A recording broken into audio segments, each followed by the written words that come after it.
Hi everyone, welcome to your PMP practice for your morning. You know, check this every morning, do some practice exams, a great way to prepare for your PMP exam, see if you've got all of the questions going and you can answer them on the fly. That's what we're going to be doing here. We're going to be looking at these questions for the first time and we'll see how many I can get right. Hopefully it's enough, but we'll work them out together and that's part of the fun. Let's delve into it. 5 questions for your morning. We've got the first one. Let's have a look. What do we got here?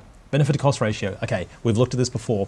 BCR is the ratio of the benefits of a project relative to its costs. We want the highest benefits to the lowest costs, basically.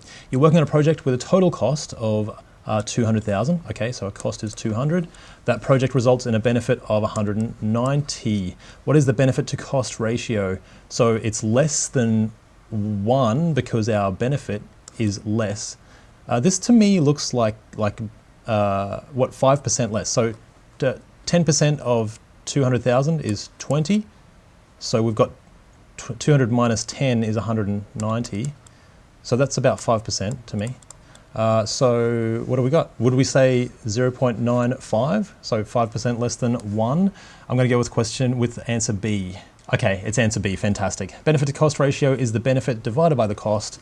Similar way of, I just worked it out in a funny way, you know, by minusing instead of doing the proper calculation, which makes sense still. So 190,000 divided by 200,000 equals 0.95, and that's what we wanted. Fantastic. How did you guys go? Question 2, let's have a look.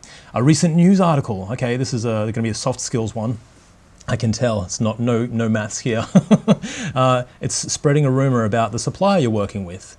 Okay, so they're reportedly in the middle of a hostile takeover bid from another larger company. You need to ensure that your project is able to continue. And what should you do? Okay, this is going to be interesting.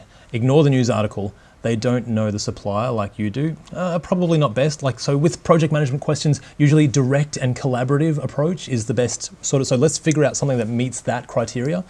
Set a meeting and talk to the executives in charge of the hostile bidder. Maybe not our area, but that is direct. So maybe. Talk to the vendor that we're working with and find out the facts. That's probably the best so far. Stop working with the vendor immediately. What's going to happen there? That's going to end in tears for everyone and get another vendor to do the work. That's not really direct and it's not collaborative. So I'm not going to go with that one. I'm going to go with number C, letter C. Okay, fantastic. The best approach, okay, this is great as well. So, this is definitely called out in the PMBOK guide. Direct and collaborative is the way that, that you should work through any problems, and you're always gonna have so many problems on a project. It's just the nature of that work, and partially what makes it so interesting and changing all the time. Raise the issue with the vendor directly and work out an approach to control the risk. Yeah, exactly. So talk through the risks, how can you control them together, and maybe you can actually work together in a better capacity. So that sounds great. How did you guys go? Let's look at number 3. Okay, you're asked to select a new project. Okay, this looks like a benefits thing. Project X takes 3 years to complete with a net present value of 101. Okay, net present value, very good. We know what we're working with. And 3 years. Now this could be a trick question here, guys, as well with the years, but we'll have a look in a second. 101,000 net present value. Project Y takes 2 years.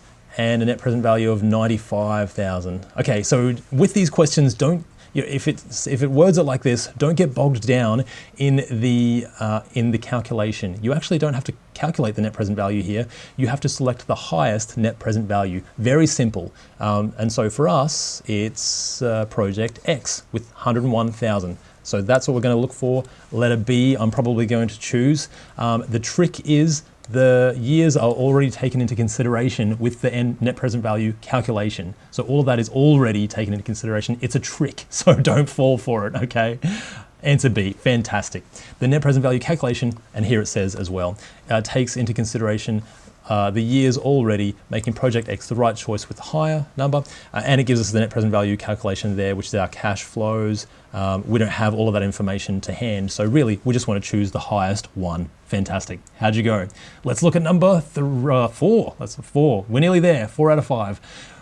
Opportunity cost. Okay, what is the opportunity cost of selecting project X over project Y? So this is all we do is the opportunity cost is the cost of the one that we don't choose. Or the benefit of the one that we don't choose. So let's have a look. Project we're choosing project X. So that's 124. So that's not it. Project Y is the one we're not choosing, 179. Let's go with answer B for this. Great news. Fantastic, guys. Well done. How did you go? The opportunity cost is the value of the project not selected. In this case, project X was chosen, making the cost of project Y the opportunity cost, and that's our $179,000.